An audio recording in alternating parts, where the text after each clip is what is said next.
మీ అందమైన ప్రయాణం ప్రారంభించండి. 49 మీ తల్లిదండ్రులు కావాలనే కలలను సాకారం చేయడానికి సహాయపడుతుంది.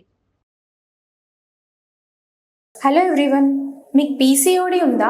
పీసీఓడి ఉన్న వాళ్ళందరికీ ప్రెగ్నెన్సీ రానట్లేనా? అంటే వాళ్ళందరూ ఇన్ఫర్టైల్ కపుల్గా అనుకోవడమేనా?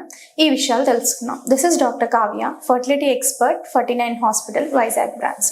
పీసీఓడి అనేది ఈ మధ్య కాలంలో ప్రతి 6 పేషెంట్స్లో ఒకరికి ఖచ్చితంగా చూస్తున్నాం అనమాట. మీరు రిపోర్ట్స్ మామూలుగా స్కాన్ చేయించుకున్నట్లయినా సరే, రిపోర్ట్స్లో పీసీఓడి అనేది ప్రాబ్లం అనేది స్కాన్లో కూడా చాలామంది పట్టుకుని వస్తున్నారు.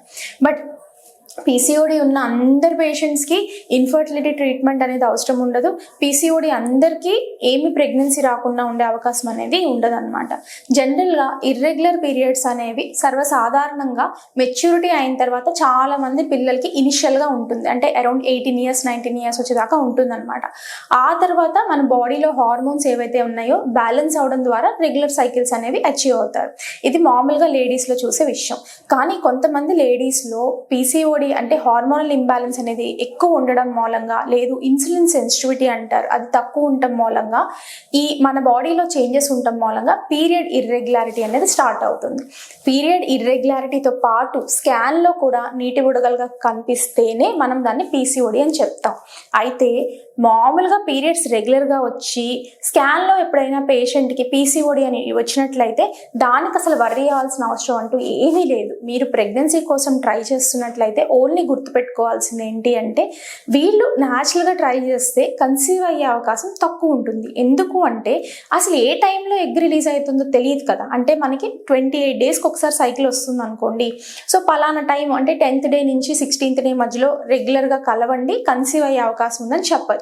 బట్ మనకి ఎప్పుడైతే సైకిల్ ఒక 45 days నుంచి 60 days మధ్యలో, లేదు 3 monthsకి ఒకసారి రావడము హెచ్చు తగ్గులుగా జరుగుతుందంటే, సో పేషెంట్ని వితౌట్ స్కాన్ ఈ టైంలో కలవండి అని చెప్పడం కుదరదు అనమాట. అట్లనే వాళ్ళు న్యాచురల్గా ట్రై చేసినా సరే ప్రెగ్నెన్సీ వచ్చే అవకాశం తక్కువ ఉంటుంది, వాళ్ళు డిసప్పాయింట్ అవుతూ ఉంటారు. సో దీనికి ఫస్ట్ ఇనిషియల్ ట్రీట్మెంట్ ఏంటి అంటే, డాక్టర్ దగ్గర కలిసి పీరియడ్ రెగ్యులరైజ్ అవడానికి మెడిసిన్స్ తీసుకోవడం. అట్ ద సేమ్ టైం ఈ మెడిసిన్స్తో పాటు ఎగ్ రిలీజ్ అవుతుందా లేదా ఫాలిక్యులర్ మానిటరింగ్ చేయించుకోవాలి. అంటే చిన్నగా ఉన్న ఎగ్ పెరిగి పెద్దదవుతుంది. ఈ ఫాలిక్యులర్ మానిటరింగ్ చేయించుకోవడం ద్వారా ఎగ్ ఏ టైంకి రిలీజ్ అవుతుంది అని చెప్పి చెప్పడం అనేది జరుగుతుంది. సో శుక్రకణాలు మంచిగా ఉండి ఎగ్ రిలీజ్ అయ్యే టైంలో భార్యాభర్తలు కలిసినట్లయితే వీళ్ళు కన్సీవ్ అయ్యే అవకాశం నార్మల్గా ప్రెగ్నెన్సీ వచ్చే వాళ్ళకి ఎంత శాతం అయితే ఉంటుందో వీళ్ళకి కూడా అంతే శాతం ఉంటుంది. సో పీసీఓడి అంటే న్యాచురలీ కన్సీవ్ అవ్వరని కాదు. So but multiple times try చేసి కన్సీవ్ అవ్వలేదు అంటే మాత్రము advance treatments like IUI, IVF అనేది కొంతమంది పేషెంట్స్లో అవసరం పడుతుంది అనమాట. కమింగ్ టు లాప్రోస్కోపీ, మేడం అందరికీ లాప్రోస్కోపీ చేస్తారా? లాప్రోస్కోపీ అనేది చాలా తక్కువ మోతాదు పేషెంట్కి మాత్రమే రిక్వైర్మెంట్ పడుతుంది. అది ఎవరికైతే రిక్వైర్మెంట్ పడుతుందో వాళ్ళకి చేసినట్లయితేనే రిజల్ట్ వస్తుంది.